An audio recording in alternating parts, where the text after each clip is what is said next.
আমাদের পক্ষ থেকে সুনির্দিষ্ট কোনো দিনক্ষণ আমরা এখনও নির্ধারণ করি নাই। আমরা মাননীয় প্রধান উপদেষ্টা যে ইঙ্গিত দিয়েছেন ওনার 16 তারিখের বক্তৃতায়, সেটার আলোকেই প্রস্তুতি নিচ্ছি।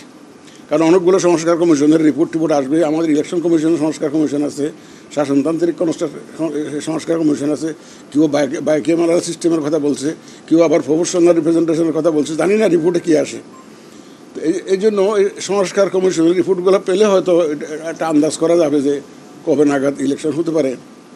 তবে আমরা ওনার বক্তব্যের সাথে একদম মিল রেখেই প্রস্তুতি নিচ্ছি। এ ব্যাপারে আমাদের আর কোনো দ্বিধাদ্বন্দ্ব নাই। উনি যে ইঙ্গিত দিয়েছেন সেই আলোকে আমরা আমাদের প্রস্তুতি এগিয়ে নিচ্ছি। তারপর আপনি যারা আস্থা হারিয়েছে, দেখেন আমরা আমাদের কাজের মাধ্যমে আমরা প্রমাণ করব যে আমরা আগের 2-3টা নির্বাচন কমিশনের মতো নই।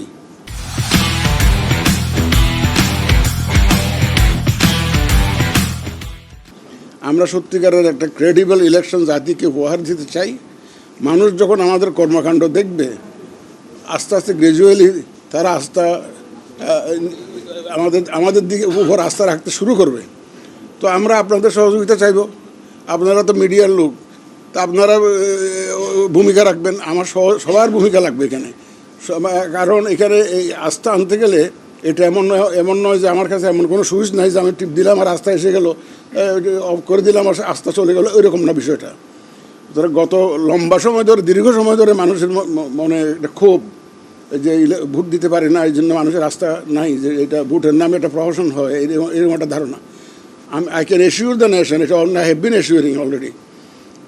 বলে যাচ্ছি যে আমরা একটা সুষ্ঠু, সুন্দর, গ্রহণযোগ্য নির্বাচন দিতে জাতির কাছে প্রতিশ্রুতিবদ্ধ, একদম প্রতিশ্রুতিবদ্ধ। এবং আমরা এই আমাদের প্রতিশ্রুতি বাস্তবায়নের জন্য 16 আনা আমাদের চেষ্টা অব্যাহত রাখবো। সবার সহযোগিতা নিয়ে, আপনাদের সহযোগিতা লাগবে এখানে।